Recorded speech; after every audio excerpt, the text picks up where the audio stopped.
Segala perbuatan yang kita buat nanti menyusahkan kita dalam kubur, menyusahkan kita bila kita hidup dalam kubur, menyusahkan kita bila kita nak mati, ataupun menyusahkan kita ketika kita hidup di dunia.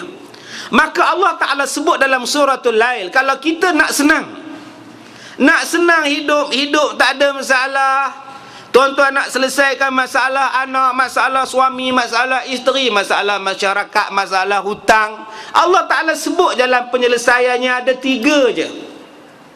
Jalan 3 je. Fa amma man a'ta wattaqa wa saddaqa bil husna. Pelajar tahfiz sambung. Kuatlah sikit.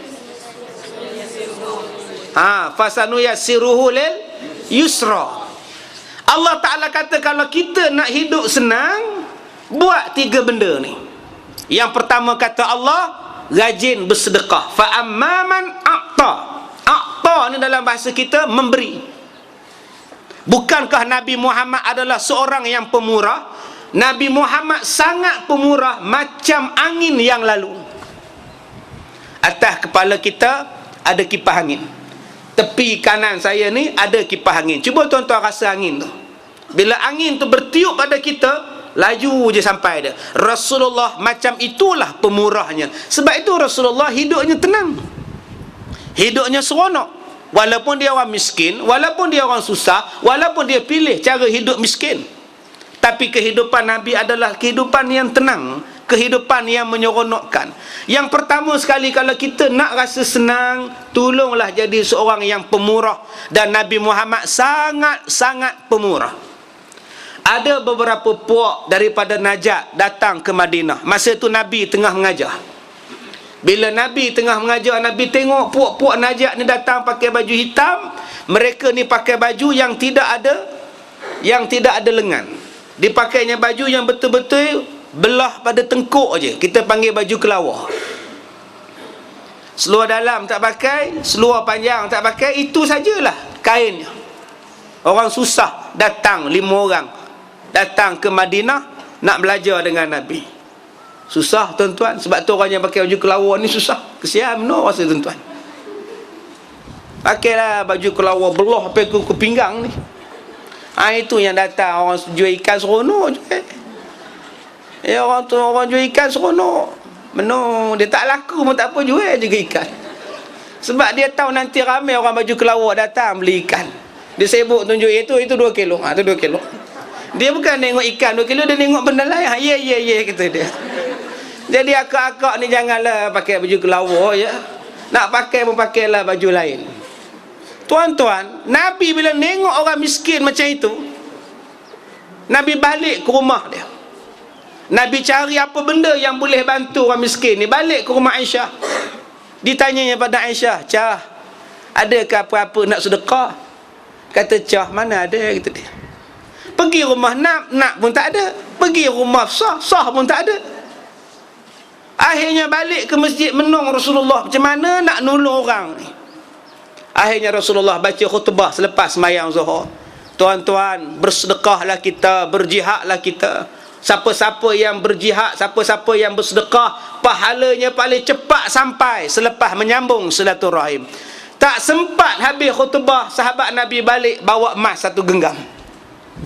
Sekali lagi yang bawa mari baju, sekali lagi yang bawa mari makanan, bagi pada Rasulullah. Rasulullah panggil orang miskin, bagi sampai habis. Ini sifat pemurah Nabi SAW. Sehinggalah 3 hari Nabi tak makan. Bila Nabi dapat satu makanan elok, Nabi nak suap, datang orang minta makanan.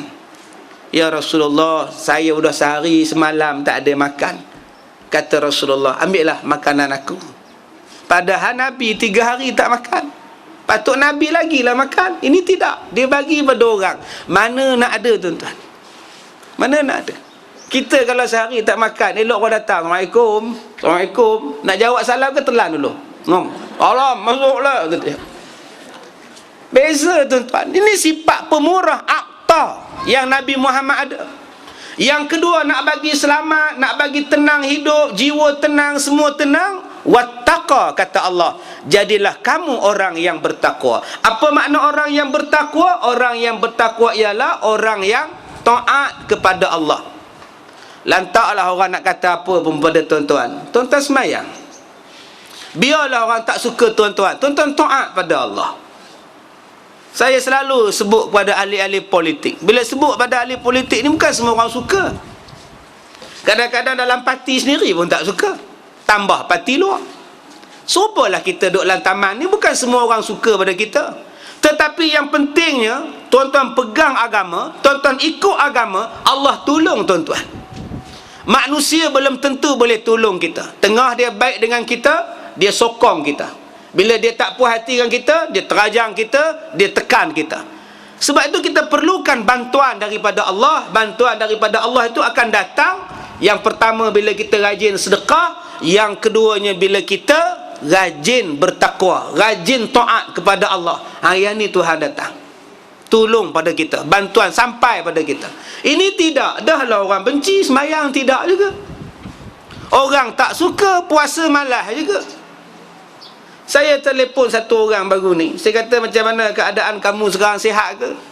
Dia kata, malas saya semayang pun dah jarang dah ustaz. Malas dah saya. Memang Tuhan takkan tolong. Kita nak meniaga, nak maju, tapi sedekah kurang. Kita meniaga, nak untung, tetapi jarang kita sedekah, jarang semayang. Kita berniaga nak hebat, tapi masalah dia, kita tak pernah taat pada Allah. Ada orang yang dah duduk pada tempat yang baik pun tak nak taat lagi. Semalam saya singgah di RNR Tapah. Saya tengok satu orang nak sembahyang elok pakai seluar pendek, selam berok je, masuk dalam surau, bawa kain pelekat di ketiak, elok masuk nak sembahyang. Habis sembahyang pakai seluar pendek balik.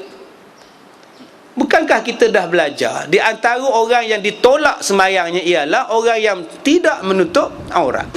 Walaupun di dalam semayang dia tutup aurat, di luar semayang dia buka aurat dia, Tuhan tetap menolak semayang dia. Tapi masalahnya ustaz, saya tak ada beruban lagi ustaz. Bukan kira beruban, tutuplah aurat.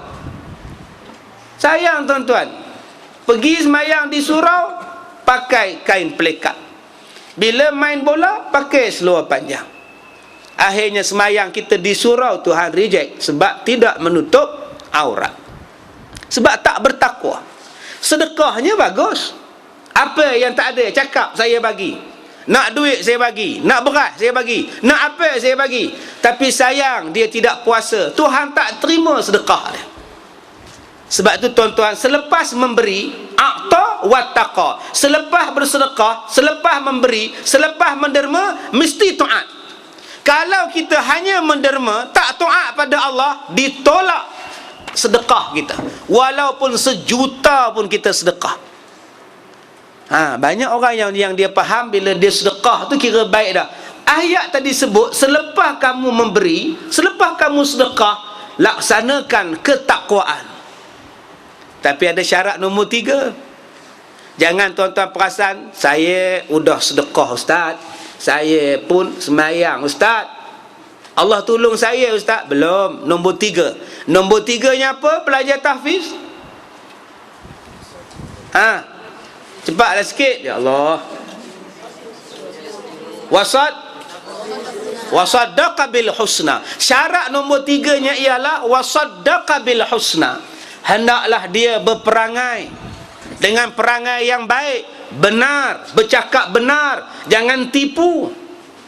Jangan tipu, jangan sombong, jangan bongkak, jangan belagak. Jangan kita maki orang, jangan kasar-kasar dengan orang. Banyak orang dia perasan dia pakai jubah, dia pakai serban, dia baik, tapi dia maki orang. Dengan sebab dia maki orang, Tuhan tak tolong dia. Banyak orang yang perasan bila dia rajin puasa, dia rajin semayang, Tuhan tolong dia. Tetapi kalau dia memfitnah orang, wasaddaqa bil husna, tidak ada. Cakapan dia ialah cakapan tipu. Dia tak bercakap benar, Tuhan tak tolong dia juga.